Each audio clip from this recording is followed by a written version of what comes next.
Hello students, welcome to पढ़ रहे IIT jam. आप सभी का पढ़ रहे आईआईटी जैम में स्वागत किया जाता है।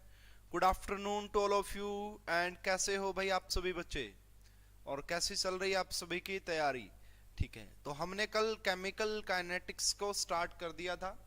2 क्लासेस ऑलरेडी हो चुकी हैं, बेसिक हमारे काफ़ी क्लियर हो गए होंगे। तो केमिकल काइनेटिक्स की क्लास नंबर 3 है। आज भी हम कुछ इंपॉर्टेंट डिस्कशन करेंगे, है ना। और फिर हम जो है ऑर्डर्स की काइनेटिक्स भी स्टार्ट करेंगे, लेकिन इसको भी हम एक बार देखते हैं। थोड़े से बेसिक कंसेप्ट हैं, आपके कंसेप्ट को क्लियर करेंगे, ये आपको चीज़ें समझाएंगे कि क्या कहानी होती है। तो ये हमारी केमिकल काइनेटिक्स की क्लास नंबर 3 है। इससे पहले भी हमारी 2 क्लासेस ऑलरेडी केमिकल काइनेटिक्स की हो चुकी हैं। तो लास्ट में मैंने कल जाते जाते आपको एक क्वेश्चन दिया था, ये वाला क्वेश्चन होमवर्क के तौर पे दिया था। अगर आपने इसका आंसर निकाल लिया तो बहुत अच्छी बात है, अगर आपने इसका आंसर नहीं निकाला तो मैं सोल्व करवा देता हूँ। तो देखिए इस क्वेश्चन का आंसर क्या कहता है जी, आपको समझते हैं। बहुत बढ़िया क्वेश्चन है, काफी अच्छा क्वेश्चन है, एडवांस लेवल का ये क्वेश्चन है। आ सकता है आईआईटी जैम में इंटीजर टाइप का क्वेश्चन। ठीक है, तो देखिए ये कहा है कि a प्लस बी प्लस सी, और इससे आपको p प्रोडक्ट मिल रहा है। On doubling the volume of container rate decreases by 8 times. एक बात तो हमें पक्का पता है, देखो कंसंट्रेशन इंक्रीज अगर ऑर्डर पॉजिटिव होता है ना, ऑर्डर की पावर अगर पॉजिटिव होती तो रेट कंसंट्रेशन को इंक्रीज करने से रेट क्या करता है, रेट इंक्रीज करता है। अब मैंने आपको ये कल लिखवाया भी था, अगर आपको याद हो, कि change in rate, change in जो रेट होता है, रेट का जो चेंज होता है is inversely proportional to change in volume. Inversely proportional होता है चेंज इन वॉल्यूम, ठीक है ना। चेंज इन वॉल्यूम की पावर ऑर्डर, ये बात जरूर ध्यान में रखनी, ऑर्डर चेंज इन ये वाला। ठीक है, अब यहां से अगर बात की जाए, इन्होंने कहा है कि जब आपने वॉल्यूम को डबल किया तो रेट 8 टाइम्स डिक्रीज कर गया। तो मैं अब यहां से ये कहना चाह रहा हूं कि रेट हो गया 1/8 जब आपने वॉल्यूम को किया होगा v से 2v। तो क्या मैं यहां से लिख सकता हूं, जब आपने यहां पे 1/2 वॉल्यूम एंड इसकी पावर में लिख देता हूं p Q R. p Q R क्यों? क्योंकि देखो मुझे, मैंने a के रिस्पेक्ट का जो ऑर्डर है वो p मान लिया है। गुड आफ्टरनून छोटू, गुड आफ्टरनून, गुड आफ्टरनून। यहां पे मैंने क्या किया, देखो p क्यू आर क्या क्या है। p जो है वो है order with respect to a, Q क्या है order respect to b, and r क्या है ऑर्डर रिस्पेक्ट टू c। ठीक है, ये रहा। तो क्या मैं यहां से, देखिए क्या इसको कुछ ऐसा लिखा जा सकता है कि जो आपका p क्यू r हो जाएगा वो किसके इक्वल आ जाएगा, तो p plus Q plus r is equal to 3 के इक्वल आ जाएगा यहां से। तो p क्यू r किसके इक्वल आ जाएगा, 3 के इक्वल आ जाएगा। तो ये आपके पास फर्स्ट इक्वेशन यहां से हो जाती है, जो डाटा आपको दिया गया था। और जो वॉल्यूम है वो कंटेनर का मतलब है तीनों की ही, तीनों के लिए ही ये बात की जा रही है। उसके बाद देखना, इन्होंने कहा कि on doubling the concentration of A की कंसंट्रेशन को डबल किया, and reducing concentration of B, है ना,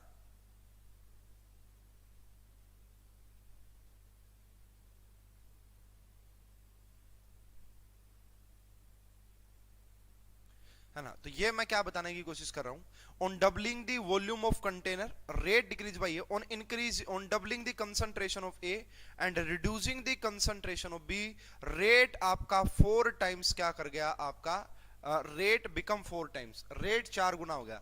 शायद मैंने यार इसका जो क्वेश्चन है, हाँ ये लिखना भूल गया मैं यहाँ पे, है ना, ये लिखना भूल गया। तो यहाँ पे इस क्वेश्चन में ये आना था बेसिकली यहाँ पे कि reducing concentration of B to 1/2, ये लिखना था 1/2। ठीक है, एंड तो यहाँ पे लिखना था कि रेट बिकम्स, ये पूरी डेफिनेशन थी। ये पूरा क्वेश्चन नहीं लिखा भाई मैंने, और पता नहीं आपने ट्राई किया या नहीं किया, नहीं किया होगा, है ना, नहीं तो आप पूछते मुझसे कि सर क्वेश्चन ही गलत है ना। तो जब आपने ए की कंसंट्रेशन को डबल किया एंड बी की कंसंट्रेशन को 1/2 किया, तो रेट 4 टाइम्स हो गया। इन एंड वर्ड आया, इसका मतलब दोनों की बात करेंगे। रेट कितना हो गया, 4, कब, जब आपने a यानी कि a के रिस्पेक्ट में ऑर्डर क्या है p, तो 2 की पावर p कर दिया, एंड यहां पे मैंने क्या कर दिया 1/2 की पावर q कर दिया, है ना। तो क्या मैं यहां से ये लिख सकता हूं कि मेरा जो p माइनस q आ जाएगा, क्योंकि जब 2 ऊपर जाएगा तो माइनस q होगा। तो p माइनस q किसके इक्वल आ गया, ये आपका किसके इक्वल आ गया जी, 4 के इक्वल आ गया। इसके इक्वल आ गया 4 के इक्वल। ये सेकंड इक्वेशन हो गई। थर्ड देखिए, on increasing the concentration of C by 4 times, rate 64 times हो गया। इसका मतलब ये है कि रेट कितना हो गया जी 64 टाइम्स। कब? जब आपने C की कंसंट्रेशन को 4 टाइम्स किया। अब आपको पता कि 4 का क्यूब जो होता है वही आपका 4 की पावर R के इक्वल होगा, तो यहां से R की जो वैल्यू आ जाएगी वो 3 आ जाएगी। यहां से R की जो वैल्यू आ जाएगी 3। R क्या है? R is the order of reaction with respect to C। Order with respect to C है R। अब पहली इक्वेशन में मैं अगर R की वैल्यू पुट कर दूं तो 3 आ रही है, तो P प्लस क्या किसके इक्वल आ जाएगा? अगर मैंने पहली रिएक्शन में ये वैल्यू पुट कर दी तो P प्लस क्या किसके इक्वल आ जाएगा? 0 के इक्वल। एंड दूसरा हमने निकाला कि P माइनस क्या किसके इक्वल है? P माइनस क्या किसके इक्वल है? 4 के इक्वल। दोनों को ऐड कर दो इनको।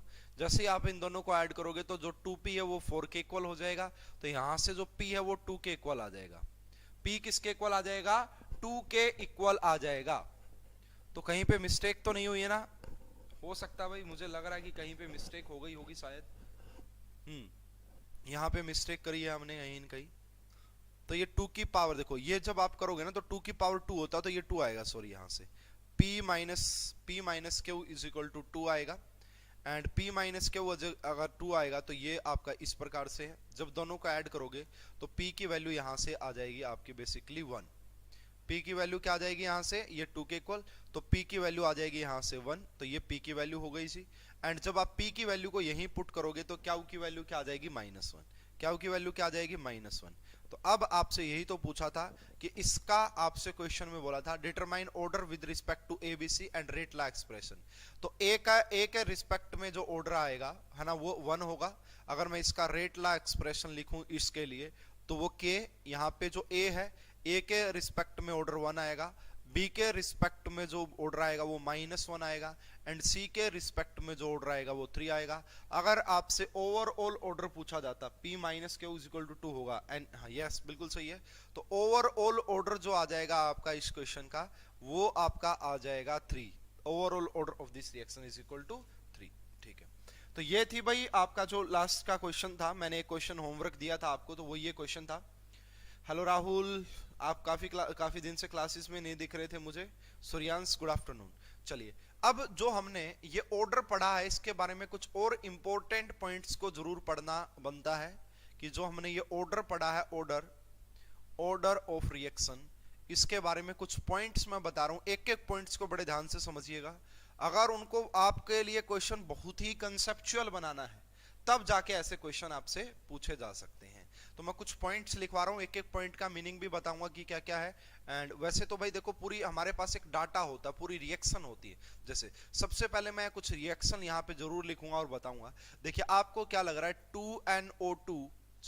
2N2O5 कन्वर्ट हो रहा है बेसिकली 4NO2 एंड प्लस में O2, है ना, 4NO2 एंड प्लस में O2। अगर आप देखो दिखने से क्या है, अगर आपको इसका रेट ला एक्सप्रेशन में लिख के दिखाऊं जो कि हमने एक्सपेरिमेंटली आइडेंटिफाई किया होता है, तो इसका जो रेट ला एक्सप्रेशन जो रेट आता है वो K इंटू में आपका यहां पे आता N2O5 की पावर 1। यानी कि देखो यहां से ये पहली रिएक्शन हमें ये बता रही है कि किसी भी रिएक्शन के स्टाइकियोमेट्रिक कोफिशिएंट पे आपका ऑर्डर डिपेंड नहीं करता है।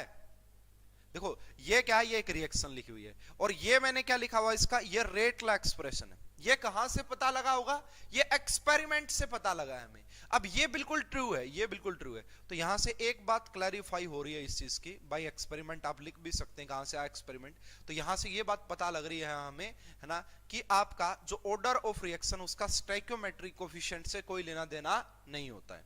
स्टोइकियोमेट्रिक कोफिशिएंट से कोई लेना देना नहीं होता है।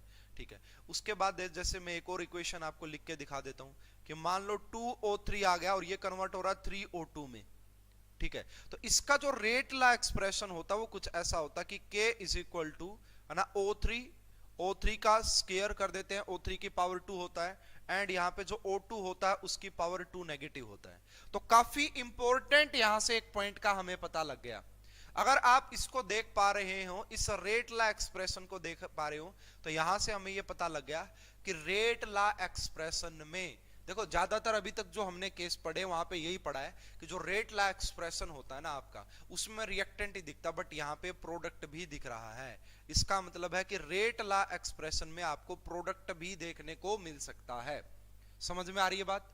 रेट ला एक्सप्रेशन में आपको प्रोडक्ट भी देखने को मिल सकता है, लेकिन यह बात हमेशा नोट कीजिए, कभी भी रेट ला एक्सप्रेशन में इंटरमीडिएट देखने को नहीं मिलेगा, और इसी को आगे डिस्कस करेंगे भी, है ना, इसको आगे डिस्कस करेंगे भी। अगर इंटरमीडिएट आ भी जाता है ना, उसको हटाएंगे हम किसी न किसी तरीके से, उसको हम रिएक्टेंट या प्रोडक्ट की टर्म में ही लेके आएंगे।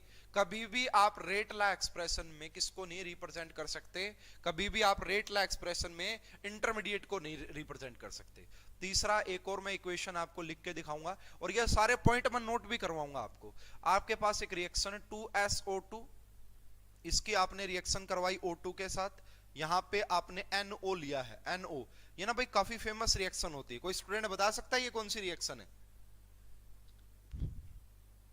यहां से आपका 2SO3, ये काफी, तो भाई कॉन्टैक्ट प्रोसेस अगर आपने नाम सुना हो, उसी का एक पार्ट होता है ये। तो अगर मैं यहां से इसका रेट ला एक्सप्रेशन लिखूं, तो इसका जो रेट ला एक्सप्रेशन आता है वो आता है के, एक आ जाता है O2 की पावर 1, एंड यहां पे NO भी आता है। क्या आता है यहां पे? NO भी आता है, NO। इसका मतलब है कि ये यहां से इस बात का पता लग गया हमें कि रेट ला एक्सप्रेशन में आपको कैटालिस्ट भी देखने को मिल सकता है। रेट ला एक्सप्रेशन में, because NO is catalyst here, ये क्या है? कैटालिस्ट है बेसिकली, तो देखने को यहाँ पे कैटालिस्ट आपको मिल सकता है, बट कभी भी आपका देखने को क्या नहीं मिलेगा? इंटरमीडिएट देखने को नहीं मिलता रेट ला एक्सप्रेशन में। अगर आ जाएगा तो उसे कन्वर्ट करेंगे, अगर आ जाएगा तो उसे कन्वर्ट किया जाएगा, ठीक है। अब ये तीन जो मैंने लिखवाए हैं और इनसे जुड़े हुए कुछ इंपॉर्टेंट पॉइंट्स मैं अब आपको नोट करवाऊंगा। देखो, जब मैं कह रहा हूं कि कंसेप्चुअल क्वेश्चन बहुत बढ़िया डिजाइन किया जा सकता है यहां से, ठीक है। तो एक एक पॉइंट लिखते हैं भाई काफी आराम से, कोई जल्दबाजी नहीं है, क्योंकि ये थोड़ा बेसिक पार्ट जरूर है। इसके बाद हमारी डिफरेंट ऑर्डर्स की काइनेटिक्स ही स्टार्ट करनी है। तो देखिए, for all the above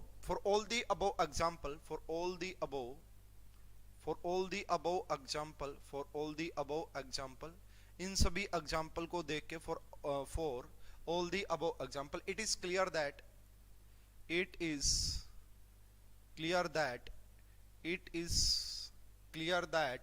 there is no relationship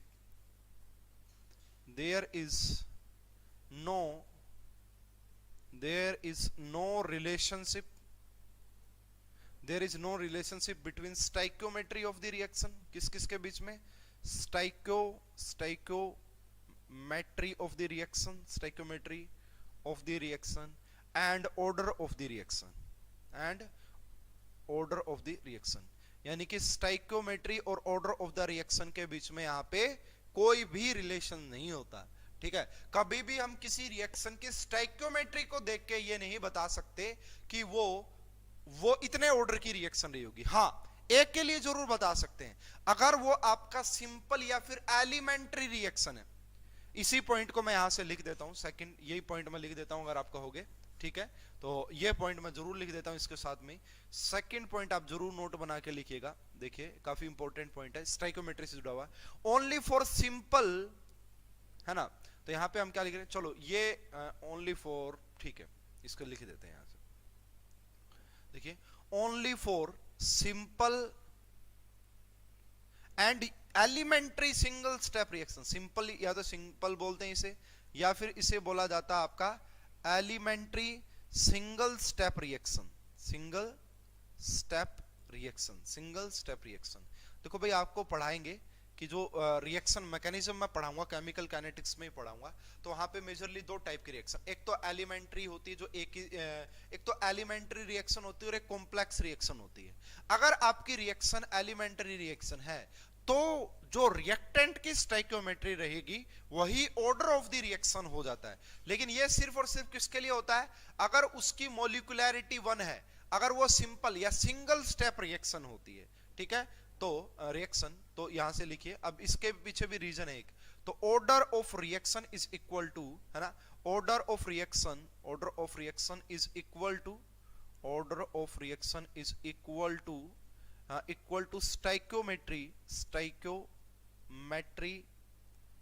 stoichiometry coefficient of the reactant, stoichiometry coefficient of the reactant. तो वो स्टोइकियोमेट्रिक कोफिशिएंट पे डिपेंड करता है। बट अब आपको कैसे पता लगेगा कि कोई भी रिएक्शन सिंपल है, सिंगल स्टेप है, एलिमेंट्री, कैसे? But any reaction is simple और not can not be decide by looking the stoichiometry. किसी भी देख के नहीं बता सकते हैं हम कि ये सिंगल स्टेप रिएक्शन है या फिर ये कॉम्प्लेक्स रिएक्शन है। हमें उसका डिटेल मैकेनिज्म पता होना चाहिए। और मैकेनिज्म कहां से पता लगता है? मैकेनिज्म हमें एक्सपेरिमेंटल डाटा से पता लगता है। बात तो वहीं पे आ गई। हाँ, अगर वो कह दे कि इसका this is an single step reaction and वो एग्जामिनर बोल दे, इसका मतलब जो स्टोइकियोमेट्री होगी वही उसका ऑर्डर ऑफ द रिएक्शन होगा, ठीक है ना? फिर लेकिन इसको बिल्कुल लिखते हैं यहां पे, but any reaction is single step or not is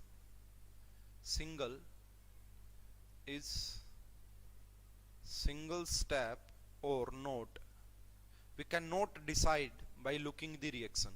We cannot decide by looking stoichiometry of the reaction. Looking stoichiometry of the reaction, ठीक है? तो कैसे पता लगता है भाई? It should be decided by experimentally with the help of mechanism of the reaction, ठीक है? तो यहां से इसको भी लिखिए, it should be decided by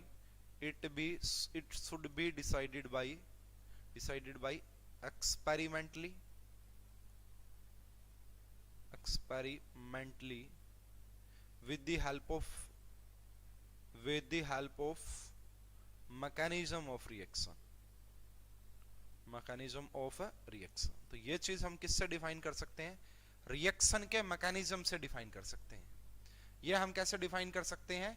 ये हम रिएक्शन के मैकेनिज्म से डिसाइड कर सकते हैं, ठीक है? समझ में आई बात?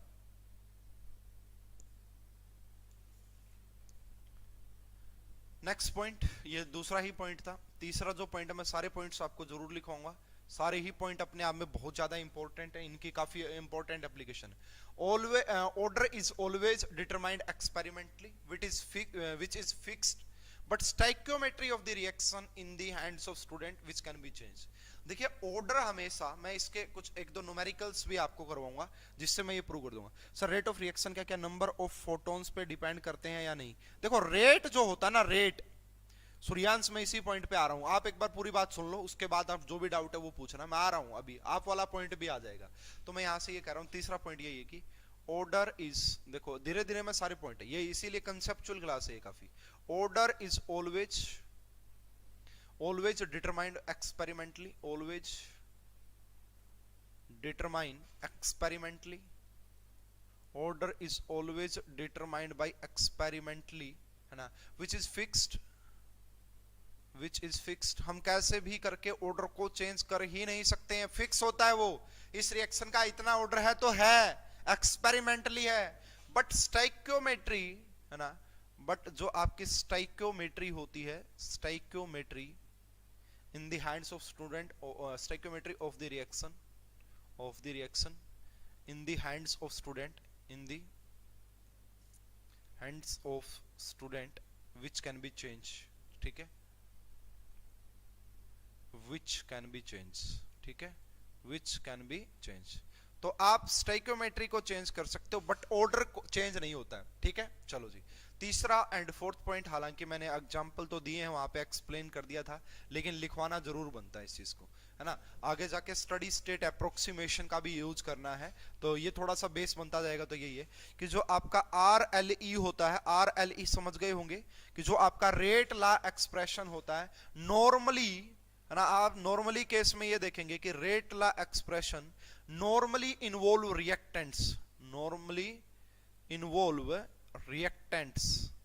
Rate law expression normally involves reactant, but it may be catalyst, है ना, but it may be involve catalyst as well as product, है ना? ये तो मैंने आपको ऑलरेडी एग्जांपल से बता भी दिया था। इन्वॉल्व कैटालिस्ट, है ना, and as well as product, as product, ठीक है, तो प्रोडक्ट भी आ सकता, but reaction intermediate will not be appear in the rate law expression, but reaction intermediate, reaction intermediate, ठीक है ना, will not be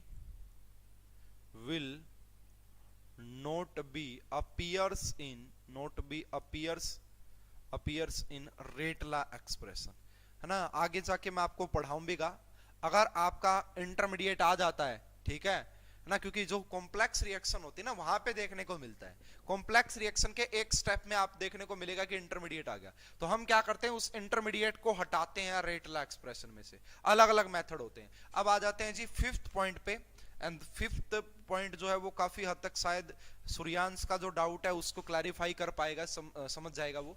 on changing the stoichiometry of the reaction, on changing the stoichiometry of the reaction, अगर आप stoichiometry को changes कर देते हैं, on changing the stoichiometry of the reaction, on changing the stoichiometry of the reaction, rate of reaction ROR, क्या लिखा जी पहला point, ROR and rate constant changing. देख लो भाई, अगर आप स्टोइकियोमेट्री चेंज कर देते हो ना, तो रेट ऑफ रिएक्शन भी चेंज हो सकता है एंड रेट कांस्टेंट भी चेंज हो जाता है, कांस्टेंट चेंजिंग चेंज हो जाएंगे, changing, but rate of reaction of a particular substance remain same. ये भी एक इंपॉर्टेंट पॉइंट है, but rate of reaction of a particular substance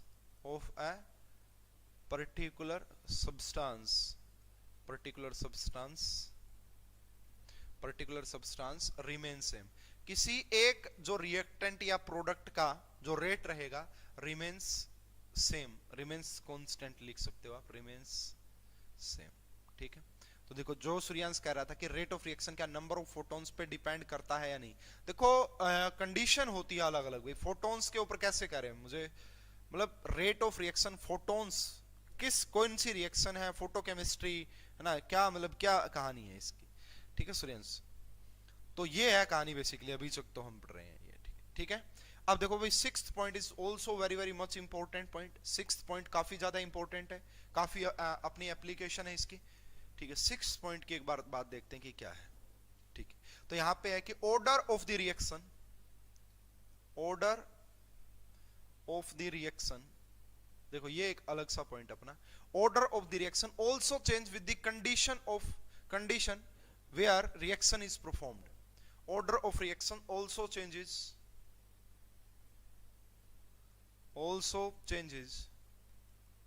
with condition which reaction is performed।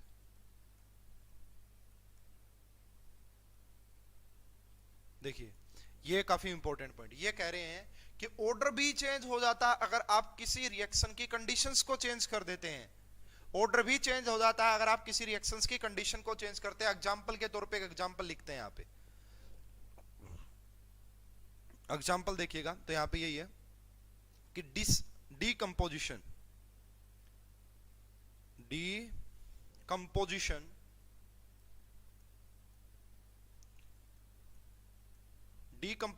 of gases on solid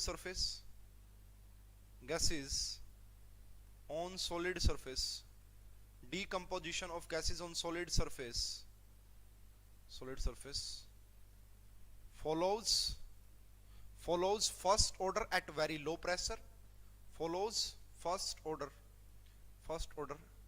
at very low pressure। देखो भाई जो decomposition होता है ना, डीकंपोजिशन होता है गैस का सॉलिड के सरफेस के ऊपर, तो उसमें क्या, अगर आपने प्रेशर को वेरी लो रखा है, अगर आपने प्रेशर को वेरी लो प्रेशर रखा है तो वो फर्स्ट ऑर्डर की काइनेटिक्स होती है।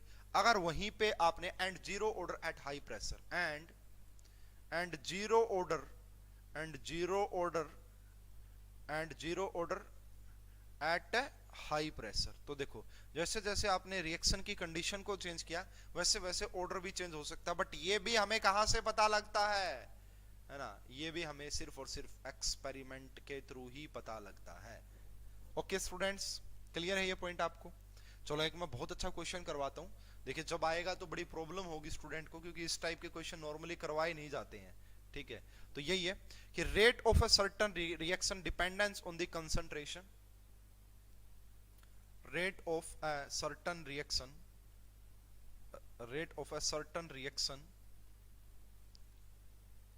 dependence, rate of a certain reaction dependence on the concentration, on the concentration according to this reaction, according to the, ये इक्वेशन गिवन है, क्या गिवन है, minus dc by dt, minus dc by dt is equal to k1 c, and यहां पे हो गया 1 plus के to सी। अब आपसे बोला गया है यहां पे, ठीक है, कि determine order and rate constant, determine order and rate constant, determine order and rate constant, है ना, रेट कांस्टेंट व्हेन कंसंट्रेशन, पहले पॉइंट में बोला गया है कि वेरी वेरी लो, पहले पॉइंट में क्या बोला गया कि वेरी वेरी लो, कि कंसंट्रेशन वेरी वेरी लो हो, एंड दूसरे पॉइंट में बोला गया है कि वेरी वेरी हाई। लो जी बताओ, काफी इंपॉर्टेंट क्वेश्चन है, काफी बढ़िया क्वेश्चन है, बताइए कैसे डिस्कस करेंगे इसको। इन्होंने कहा कि जो रेट है ना वो कुछ इस प्रकार से डिपेंड कर रहा है, इस प्रकार से डिपेंड कर रहा है कंसंट्रेशन पे। ठीक है, अब ये कह रहा है कि एक तो आपको ऑर्डर आइडेंटिफाई करना है और एक आपको रेट कांस्टेंट बताना है। कब? जब दो कंडीशन, जब आपकी कंसंट्रेशन बहुत कम हो एंड जब आपकी कंसंट्रेशन बहुत ज्यादा हो, वेरी हाई हो, इन दोनों कंडीशन पे आपको ये दोनों बातें बतानी है। चलो जी स्टार्ट करते हैं, काफी अच्छा क्वेश्चन है अपने आप में। तो देखिए सबसे पहली कंडीशन है यहाँ पे कि वेरी वेरी लो, यानी कि जो आपकी कंसंट्रेशन है अगर वो आपका वेरी वेरी लो है, क्या मैं अब ये बात कह सकता हूं कि यहाँ पे जो कंसंट्रेशन होगी C tends to zero, concentration tends to zero, यही बात तो मैं कह सकता हूं यहाँ पे, है ना। अगर कंसंट्रेशन टेंड्स टू जीरो तो क्या मैं यहां से ये बात बोल सकता हूं, देखो अब ये अगर आप जीरो कर दोगे तो रेट जीरो होगा, रेट जीरो हो नहीं सकता है, रेट जीरो हो नहीं सकता है। तो क्या मैं यहां से ये तो लिख ही सकता हूं कि जो K2 इंटू में C होगा वो भी टेंड्स टू करेगा जीरो को, है ना, ये भी किसको टेंड्स करेगा जीरो को। एंड क्या मैं यहां से ये बोल सकता हूं अगर ये जीरो हो गया तो जो 1 प्लस K2 इंटू C है वो टेंड्स करेगा 1 को, वो टेंड्स करेगा 1 को। अरे बोलो सही है ना ये बात बिल्कुल सही कही है मैंने, इसमें कोई प्रॉब्लम तो नहीं है, किसी को होनी भी नहीं चाहिए। ठीक है, अब यहाँ पे देखिए यही बात मैं आपको बताने की कोशिश कर रहा था कि यहाँ पे जब आपने ये टेंड्स किया तो अब मैं अगर यहाँ से इसका रेट देखूं कि माइनस dc बाई dt, अब मैंने यहाँ पे जो लिमिट रख ली है, लिमिट है ना, लिमिट वो क्या रखी है, C टेंड्स टू जीरो। तो यहाँ से क्या आ जाएगा कि जो लिमिट होगी यहाँ पे C टेंड्स टू जीरो, तो ये हो जाएगी आपका K1 इंटू में C और ये हो जाएगा आपका 1 प्लस K2 इंटू में C। जब आप अप्लाई करोगे तो K1 plus sorry 1 plus K2 into C तो आपका टेंड्स करेगा 1 को, तो यहाँ से ये किसके इक्वल आ जाएगी, तो ये आ जाएगा आपका K1 इंटू में क्या आ जाएगा, C की पावर 1, कंसंट्रेशन की पावर 1। इसका मतलब देखो ये कंसंट्रेशन की पावर 1 है, तो जब आपकी वेरी वेरी लो कंसंट्रेशन रही होगी ना तो जो ऑर्डर रहा होगा वो 1 रहा होगा, जो ऑर्डर रहा होगा वो 1 रहा होगा, जब वेरी वेरी लो कंसंट्रेशन आपने रखी होगी। समझ में आ रही है मेरी बात, समझ में आ रही है। सेकंड कंडीशन इन्होंने क्या बोली है कि at very very high concentration, very very high concentration, very very high concentration का मतलब यही होता है कि C tends to infinity, C infinity को टेंड्स करेगा, तो 1 बाई C किसको टेंड करेगा, जीरो को, 1 बाई C किसको टेंड्स करेगा, जीरो को करेगा। अब मैं जो आपके पास ये गिवन था कि K1 इंटू C और K1, अगर मैं इसको C से डिवाइड कर दूं, इसको इस पूरे को मैं ऊपर भी C से डिवाइड कर दूं और नीचे से भी C डिवाइड कर दूं, तो क्या मिलेगा मुझे यहां से, तो ऊपर मिलेगा K1 और नीचे मिलेगा 1 बाई C एंड प्लस में क्या मिलेगा, K2, क्या मिलेगा, K2 मिलेगा। क्या मिलेगा जी K2। अब हमें यहाँ पे पता है कि यहाँ पे हमने ऑलरेडी पढ़ लिया कि 1/c टेंड्स टू 0, अगर ये 0 को टेंड्स करेगा तो यहाँ पे ये K2, इसका मतलब जो इसका रेट हो जाएगा ना, रेट वो किसके इक्वल हो जाएगा, वो K1/K2 एंड यहाँ पे c की पावर 0, K1 यहाँ पे c की पावर 0, ठीक है ना। इसका मतलब ये कौन से ऑर्डर की काइनेटिक्स हो गई, तो ये आपका 0 ऑर्डर की काइनेटिक्स हो गई। तो देखो कंसंट्रेशन और कंडीशन पे भी डिपेंड करता है कि ऑर्डर क्या होगा। तो यहाँ पे 0 ऑर्डर की काइनेटिक्स हो गई, यहाँ पे जो रेट कांस्टेंट हो गया इसके अंदर के इफेक्टिव रेट कांस्टेंट वो क्या हो गया, यहाँ पे K1/K2 हो गया, और वहां पे वो सिर्फ कितना था, वो सिर्फ K1 था। स्टूडेंट्स क्या ये क्वेश्चन क्लियर है सभी को, जल्दी से बोलो भाई, काफी बेहतरीन क्वेश्चन है, क्या ये क्वेश्चन समझ में आ गया, तो काफी अच्छा क्वेश्चन था। नेक्स्ट देखिए भाई, और भी एग्जांपल डिस्कस करेंगे, एक दो जो पॉइंट्स लिखवाए हैं उनके ऊपर थोड़ी सी और ज्यादा मतलब है ना नॉलेज बढ़ जाएगी हमारी कि हाँ ऐसा ही है बिल्कुल। आपसे बोला गया कि एक रिएक्शन आपके पास 2a प्लस में b, 2a प्लस में b, और इससे आपको मिला है प्रोडक्ट, इससे आपको प्रोडक्ट मिला है, और ये बोल दिया गया कि ये सिंपल रिएक्शन है, ये आपको बता दी गई है कि ये एक सिंपल रिएक्शन होती है।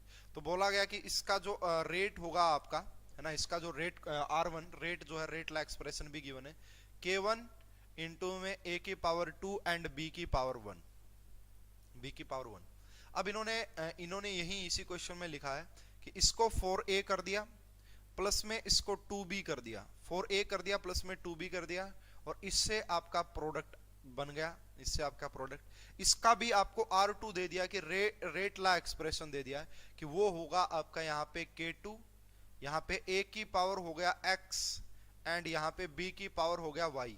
अब देखो वहां पे सिंपल लिख दिया था ना, तो ये बात हो गई, सिंपल लिखा था तो हमें पता है सिंपल रिएक्शन के लिए जो उसके स्टाइकियोमेट्रिक कोफिशिएंट होते हैं वही आपका ऑर्डर बन जाते हैं, वही आपका ऑर्डर बन जाते हैं। इसके लिए बोला नहीं है क्या है, ठीक है। अब आपसे कहा जा रहा है इस क्वेश्चन में कि ड्राइव रिलेशन, ठीक है, ड्राइव रिलेशन बिटवीन किस किस के बीच में, drive relation between K1 and K2, drive relation between K1 and K2 and determine the value of and determine the value of x and y, determine the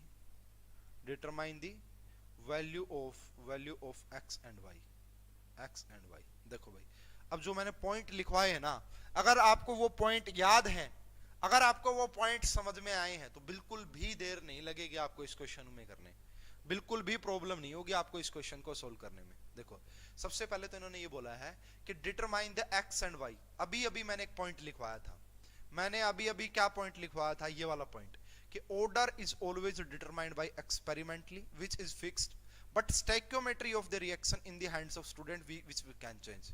अरे भाई इसको आप ध्यान से देखो क्या हो रहा है, इस रिएक्शन में ध्यान से देखो क्या है, यहाँ पे 2a प्लस b था, क्या जस्ट इसका डबल नहीं किया गया है, क्या डबल करने से ऑर्डर पे कोई चेंज होगा क्या, ऑर्डर पे स्टोइकियोमेट्री चेंज करने से कोई इफेक्ट नहीं पड़ता है, ऑर्डर में स्टोइकियोमेट्री। तो ऑर्डर क्या होगा, तो यहां से देखो फ्रॉम पॉइंट, ये तो बिल्कुल साफ साफ कह सकते हैं कि अगर यहां पे ऑर्डर 2 है a के रिस्पेक्ट में तो x की वैल्यू हो जाएगी 2, एंड यहां पे अगर ऑर्डर 1 है y के रिस्पेक्ट में तो y की वैल्यू हो जाएगी 1। ये तो हम डायरेक्ट कह सकते हैं, ये तो हम डायरेक्ट कह सकते हैं, ठीक है। जो पॉइंट मैंने पढ़ा था वो कि ऑर्डर ऑलवेज सेम होता है, स्टोइकियोमेट्री ऑर्डर ऑलवेज सेम रहता है, वो स्टोइकियोमेट्री पे डिपेंड नहीं करता है। तो यहां से तो ये बात आ गई। अब मैं ये बात करना चाह रहा हूं कि K1 और K2 में क्या रिलेशन, इन दोनों में क्या रिलेशन है, तो ध्यान से देखिएगा स्टूडेंट इसको। क्या मैं इस पर्टिकुलर रिएक्शन के लिए, देखो इसको मैं यहां पे ले आता हूं, चलो इसको नेक्स्ट में ले लेते हैं, ठीक है, नेक्स्ट स्लाइड में ले लेते हैं, या इसको छोटा भी कर सकते हैं यहाँ पे, लो जी इसको यहाँ ऊपर। स्टूडेंट ध्यान से देखना मैं क्या कह रहा हूँ, क्या मैं इसके लिए ये लिख सकता हूँ कि जो मेरा R2 होगा ना, R2 रेट 2, क्या वो इक्वल होगा -1/4 dA/dt, है ना, अरे लिख सकते हैं ना ये चीज, ये बिल्कुल लिखी जा सकती है। अगर ऐसे ही मैं a के टर्म में बात करूं तो आपका R1 किसके इक्वल हो जाएगा, R1, तो आप कहोगे सर वो हो जाएगा -1/2, है ना, dA/dt के इक्वल हो जाएगा, ठीक है जी, इसमें कोई प्रॉब्लम वाली बात नहीं है, ठीक है। अब देखो जो ये रेट है, अब यहाँ पे ये किसके इक्वल आ रहा है, अगर मैं इसको इक्वेशन नंबर 1 बोल देता हूं तो क्या मैं यहां से ये लिख सकता हूं कि आपका -1/2 dA/dt किसके इक्वल हो जाएगा यहां से पहली से, तो हम इसे लिख सकते हैं K1 इंटू में a की पावर 2 एंड बी की पावर 1, है ना? अरे यही तो आएगा, इसी तरीके से तो आएगा। यस, तो -1/2 dA/dt ये इसके इक्वल हम लिख सकते हैं। और वैसे ही अगर आप यहां से भी देखेंगे, इसके लिए भी आप ऐसा कुछ लिख सकते हैं कि जो आपका -1/4 dA/dt हो जाएगा, -1/4, माइनस तो ऑलरेडी आगे निकाल लिया है तो इसको बार बार लिखने की जरूरत नहीं है। तो जो dA/dt आ जाएगा, dA/dt जो आ जाएगा वो किसके इक्वल आ जाएगा?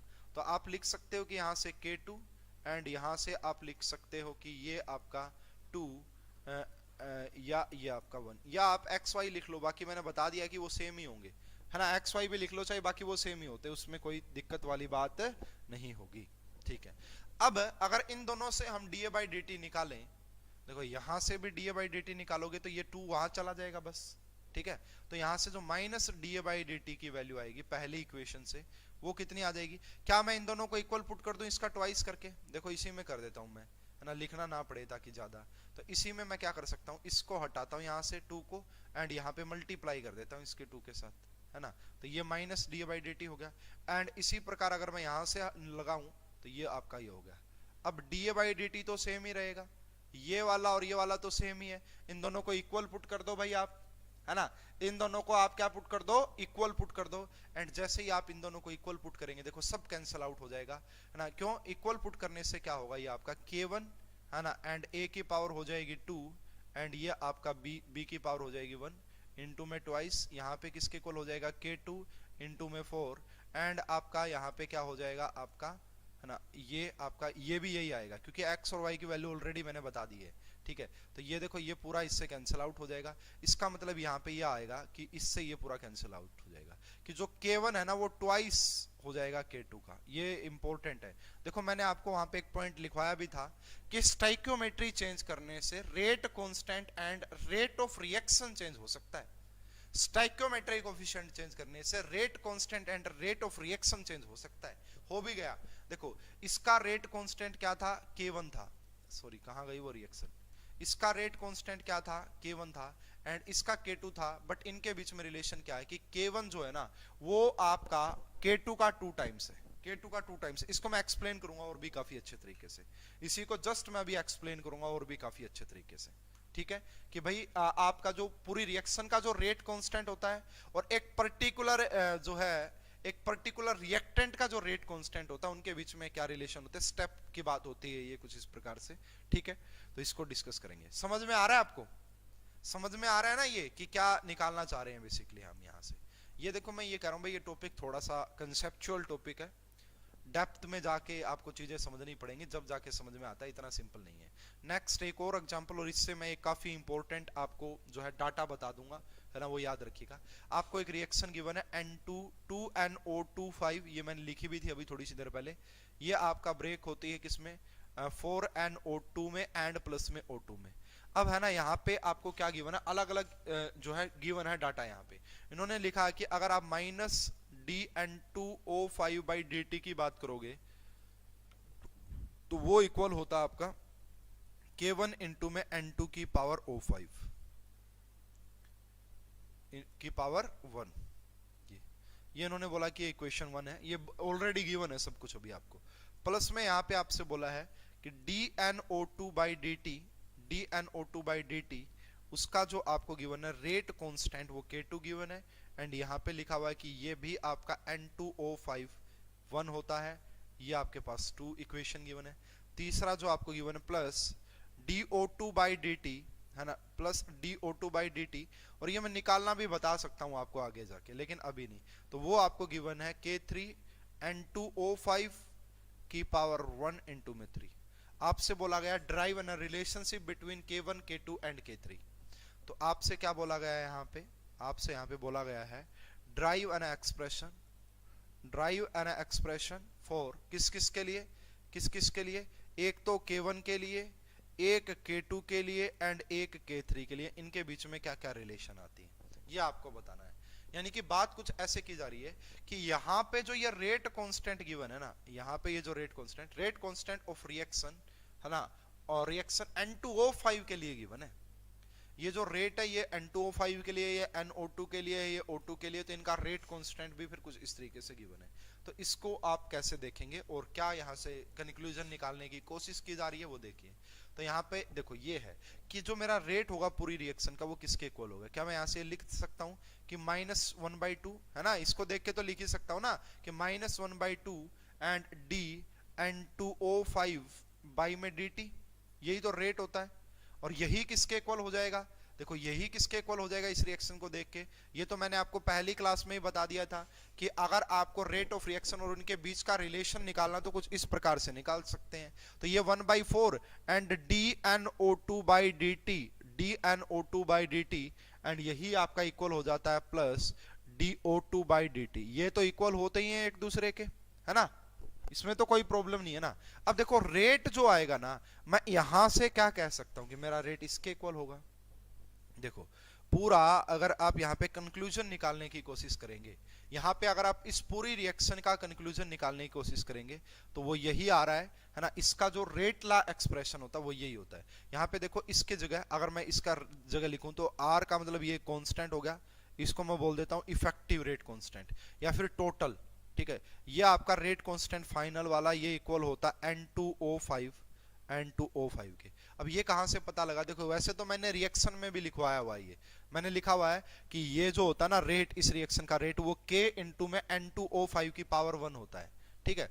तो वहां से भी हम ये बात लिख सकते हैं, ये लिखा हमने यहां से, ठीक है। ये किस किस के इक्वल आएगा। अब इसकी जगह क्या लिखा जा सकता है, देखो इसकी जगह 1/2 तो रखेंगे रखेंगे, इस पूरे की जगह dN2O5dt की जगह क्या मैं ये लिख सकता हूं कि K1, है ना, क्या मैं लिख सकता हूं यहाँ पे K1 इंटू में N2O5, कैसा लिखा जा सकता है, यस। क्या मैं नेक्स्ट वाले की जगह ये लिख सकता हूं कि 1/4 एंड यहाँ पे भी आपका वर्ड K2 यूज किया रखा K2 इंटू में N2O5 की इंटू में N2O5 की पावर 1 एंड लास्ट से मैं क्या लिख सकता हूं कि 1 ही होगा ये तो, यानी कि ये K3 बन जाएगा डायरेक्ट इंटू में N2O5 की। तो यहां से देखो ये K का मतलब है K, this is the rate constant of the reaction, rate constant for the reaction, ये पूरी रिएक्शन का रेट कांस्टेंट है, बट ये अलग अलग स्टेप के रेट कांस्टेंट है, ठीक है। तो क्या यहां से जो आपका K है, K किस किस के इक्वल आ रहा है, तो K आ रहा है K1/2, है ना, एंड K आ रहा है K2/4 एंड K ये आ रहा है K3/1, यानी कि यहां से K का मतलब तो पूरी रिएक्शन का रेट है एंड ये अलग अलग। तो यहां से एक कंक्लूजन निकला, अगर आप समझ पाए हो तो मेरी बात को, है ना, यहां से एक कंक्लूजन निकला है अगर आप मेरी बात को समझ पाए हो तो वो कंक्लूजन क्या है। इन जर्नल देखिए, यहां से इन जर्नल रिप्रेजेंटेशन होता है ये, है ना, इन जर्नल रिप्रेजेंटेशन, इससे भी है ना काफी बार हेल्प लेंगे हम। तो यहां से देखिए इन जर्नल में लिख देता हूं यहाँ पे इन जनरल, ठीक है। इन जनरल अगर आप बात करेंगे यहाँ पे तो वो ये होता है relation between rate constant of a reaction, है ना, एंड तो यहाँ पे देखिए relation between rate constant of a reaction, rate constant of a reaction, एक रिएक्शन का जो रेट कांस्टेंट होता है ना, and rate constant of a particular reactant, rate constant of a and rate constant of a particular reactant, उनके बीच में क्या क्या रिलेशन आती है। एक पर्टिकुलर रिएक्टेंट या प्रोडक्ट हो सकता है, कोई भी स्पीसीज हो सकता है। तो मान लो अगर आपके पास ये रिएक्शन गिवन है, स्मॉल a प्लस में b capital B c capital C and plus में d, ये वाला। तो यहां से देखिए जो ओवरऑल रिएक्शन होता है वो किसके इक्वल होता है, देखो, है ना। अगर आपको पूरी रिएक्शन का रेट फॉर एग्जांपल अगर ये K है तो यहां से अगर आपके बात करें तो ये हो जाएगा आपका Ka, है ना, Ka का यानी कि रेट कांस्टेंट फॉर A और उसको डिवाइड कर देंगे उसके स्टोइकियोमेट्री से। इसी प्रकार यहाँ पे करेंगे Ka कैपिटल B और उसको डिवाइड कर देंगे उसके स्टोइकियोमेट्री से। यहाँ पे करेंगे Ka ऑफ C एंड इसको डिवाइड कर देंगे इसके स्टोइकियोमेट्री कोएफिशिएंट से। यहाँ पे करेंगे Kd और इसको डिवाइड कर देंगे इसके स्टोइकियोमेट्री से, है ना। ये है जी कहानी पूरी, ये जर्नल रिप्रेजेंटेशन है। अगर आप इस क्वेश्चन में भी देख पाए ना, पिछले क्वेश्चन में यही तो हुआ है। देखो अब इसमें इन्होंने बोला था कि K1 है इसका फर्स्ट के लिए रिएक्शन। अब इसका स्टाइकियोमेट्रिक कोफिशिएंट कितना था 2, तो हमने क्या किया था K1/2 कर दिया था। उसके बाद ये K2 था, बट इसका स्टाइकियोमेट्रिक कोफिशिएंट कितना था 4, तो यहाँ पे हमने K2/4 कर दिया था। अगर आप यहाँ पे बात करेंगे तो ये K3 था और इसका स्टाइकियोमेट्रिक कोफिशिएंट 1 था, इसलिए हमने K3/1 कर दिया था। इसलिए हमने K3 यहाँ पे K का मतलब होता है rate of reaction, rate constant of reaction, rate constant of a reaction, पूरी रिएक्शन का रेट कांस्टेंट। स्टूडेंट्स क्या आप मेरी बात को समझ पाए हैं? जल्दी से बताएं, क्या आप मेरी बात को समझ पाए हैं? यस या नो जल्दी से बताना पड़ेगा, उसके बाद हम आगे बात करते हैं। ठीक है, एक इसके ऊपर लास्ट छोटा सा एग्जांपल करवा देता हूं भाई। ये कंसेप्चुअल था, काफी अच्छे अच्छे पॉइंट्स मैंने लिखवाए हैं, समझ में भी आए होंगे। तो आपको एक एग्जांपल दिया गया कि 2a प्लस में 3b और इससे आपको मिल गया 5c। 2a प्लस में 3b, इससे आपको मिला 5c। यहाँ पे जो r की वैल्यू गिवन वो आपका k इंटू में a की पावर 1 एंड b की पावर -1, ये आपको गिवन है। अब आपसे बोला गया है कि what is the rate constant, what is the rate constant, what is the rate constant of ka, of for a, है ना, ऑफ a का रेट कांस्टेंट क्या होगा? यहाँ rate constant with respect to a क्या होगा? तो पूरी रिएक्शन का रेट कांस्टेंट कितना गिवन है जी आपको? पूरी रिएक्शन इन द टर्म, यानी कि रेट कांस्टेंट ऑफ Ka, मतलब ये आपसे पूछना चाह रहा है कि rate constant in the term of a का बता दो या क्या। तो हमें पता है कि जो मेरा, अगर मैं k इसका निकालना चाहूंगा ना a का, तो Ka किसके इक्वल हो जाएगा? इसको डिवाइड करूंगा 2 से तो वो 2k के इक्वल हो जाएगा। अगर मैं यहां से k भी निकालने जाऊंगा तो वो 3k के इक्वल हो जाएगा। अगर मैं यहां से kc निकालने जाऊंगा तो वो 5k के इक्वल हो जाएगा। समझ में आ रही है ना बात? अगर आपसे बोले कि इनके बीच में रिलेशन क्या होगी, तो रिलेशन भी ऑलरेडी निकाल सकते हैं। Ka को डिवाइड कर देंगे 2 से, है ना, ये इक्वल आ जाएगा। Kb को डिवाइड कर देंगे 3 से, ये इक्वल आ जाएगा। Kc को डिवाइड कर देंगे 5 से, है ना। आप इनका एलसीएम लोगे तो ये आएगा 15, है ना। इस प्रकार से आप इनका जो है निकाल सकते हैं। तो 15Ka is equal to, LCM लेना पड़ेगा यहाँ पे, ठीक है, 30 करके 30 एलसीएम आ जाएगा इनका, एंड ये आ जाएगा 10Kb, एंड ये आ जाएगा आपका 6 आएगा क्योंकि 30 होएगा ना, तो 6Kc। तो ये था जी हमारा टॉपिक, एक काफी यूनिक से टॉपिक है, यूनिक से पॉइंट है, कवर हो गए होंगे। अच्छी बात, अगर कवर हो गए तो बढ़िया बढ़िया क्वेश्चन आप इजीली क्रैक कर पाएंगे इनके ऊपर बेस्ड। तो भाई अब हमने स्टार्ट करनी है डिफरेंट ऑर्डर की काइनेटिक्स। ठीक है, अब हमने स्टार्ट करनी है डिफरेंट ऑर्डर की काइनेटिक्स, यानी कि जीरो ऑर्डर की काइनेटिक्स, उसके फार्मूले क्या होते हैं वो सब। तो वो मैं चाहता हूं कि क्यों ना हम नेक्स्ट क्लास में ही डिस्कस करें, है ना, वो मैं चाहता हूं कि क्यों ना हम नेक्स्ट क्लास में डिस्कस करें। ठीक है, अभी तक मैं एक दो क्वेश्चन इसके ऊपर बेस्ड, अगर कोई क्वेश्चन मुझे मिलता है तो वो मैं आपको एक दो क्वेश्चन जरूर ट्राई करवा देता हूं, अगर इसके ऊपर मुझे कोई क्वेश्चन मिलता है तो। एक मिनट में देख लेता हूं भाई, अगर मिलेगा तो मैं जरूर करवाऊंगा आपको।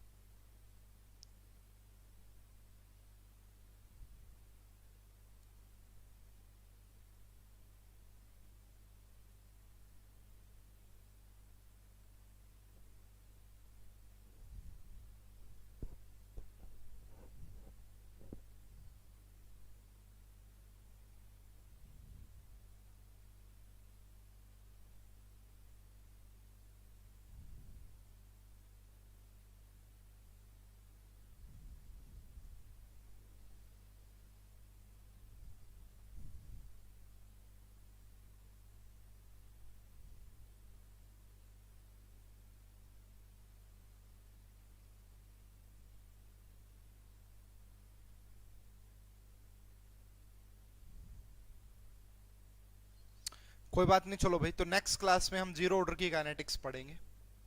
अभी कोई ज्यादा इसके ऊपर क्वेश्चन मुझे मिल नहीं रहे हैं, क्योंकि ज्यादा पूछे नहीं जाते हैं। ठीक है, ज्यादा पूछे नहीं जाते हैं। ठीक है, तो वो बाकी है, वो हम नेक्स्ट क्लास में डिस्कस करेंगे। ठीक है, तो नेक्स्ट क्लास अभी थोड़ी देर बाद होगी, जिसमें हम जीरो ऑर्डर की काइनेटिक्स डिस्कस करेंगे, और कोशिश करूंगा कि मैं जब तक इस पैटर्न के जो ये क्लास करवाई है इसके ऊपर एक दो क्वेश्चन जरूर ढूंढ लूं, जिससे आपके कंसेप्ट और भी क्लियर हो जाए। ठीक है, अभी के लिए इतना ही। आप सभी का बहुत बहुत धन्यवाद।